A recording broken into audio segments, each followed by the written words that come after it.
Welcome to AC 24/7. I'm Aaron Dean.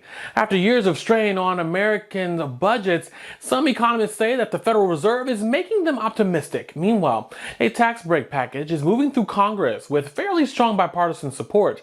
The Advocate Channel's Amy Kiley reports on what the latest economic news means for you.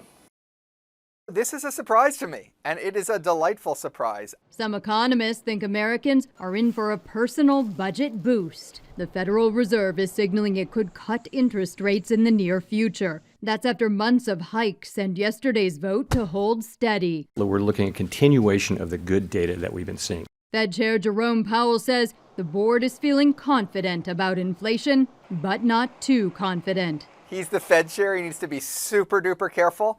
I only need to be somewhat careful, and so I'm going to say we've had a soft landing. That means reducing the rate of inflation without triggering a recession. Now, the question is, how close to that target, to that 2% rate, do we really need to get before the Fed feels comfortable cutting rates? Powell says cuts probably won't start until after March, but rates on some loans are starting to come down already.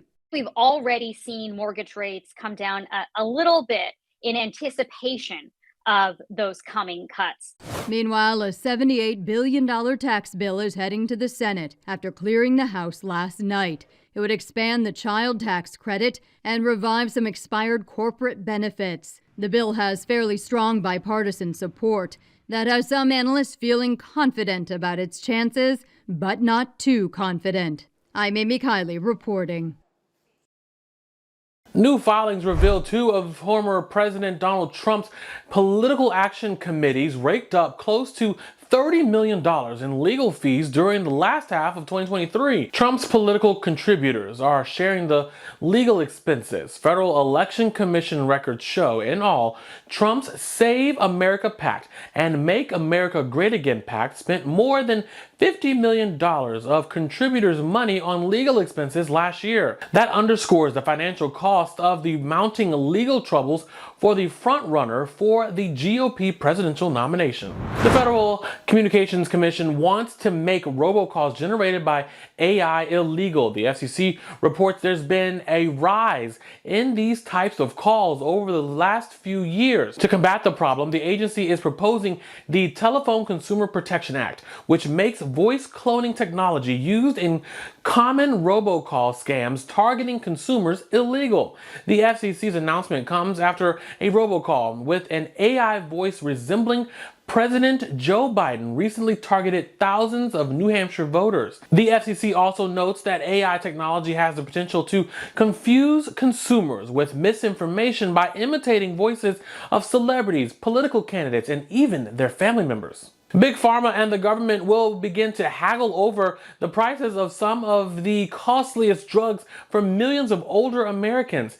The Centers for Medicare and Medicaid Services has presented an open offer to drug makers on each of the prices of 10 medications. They include drugs that used to treat heart disease, certain cancers, diabetes, autoimmune diseases, and other conditions.